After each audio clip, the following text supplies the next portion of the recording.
proportional representation, and you actually were recently setting a Guinness Book of World Records for most stops in Massachusetts, and you were in Cambridge, where they used the same proportional representation system that we used to use in Cincinnati, but it was gotten rid of, and we're trying to get it back. The politicians, the big money politicians that are owned by the corporations, are trying to say that it causes chaos, and I just was wondering if you saw any chaos in Cambridge, and if you could talk a little bit about proportional representation, if you think it's a good idea. Yeah, I mean, here's what proportional representation does. It respects the value of more voters who vote. Like, let's say there's just two people for some elected post, and it's a winner take all, and the loser gets 49% of the voters. The voters end up with nothing. But in a proportional representation, you have, for example, in some countries in Europe, if you get 5% of the vote, you get 5% of the parliament. You get 10%, you get 10% of the parliament. If you get 4%, you get nothing. So you have to reach that threshold.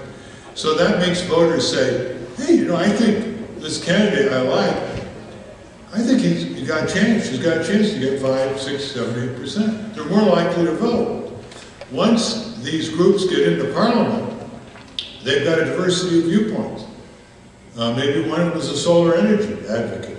Maybe another one is an advocate for a different kind of farm practices, dealing with the farms, or as a way to recycle pollutants, and wants to develop a powerful enforceable recycling program. So it gives ideas a chance to breathe. You don't have to get 51%.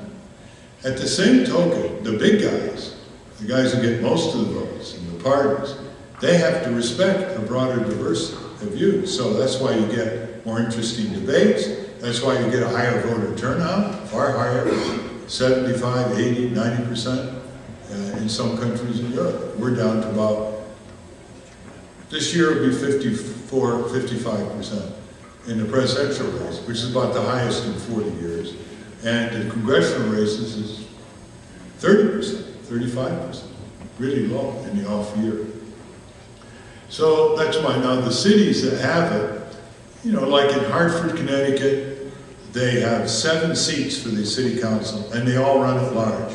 Therefore, the 7th less vote getter gets elected.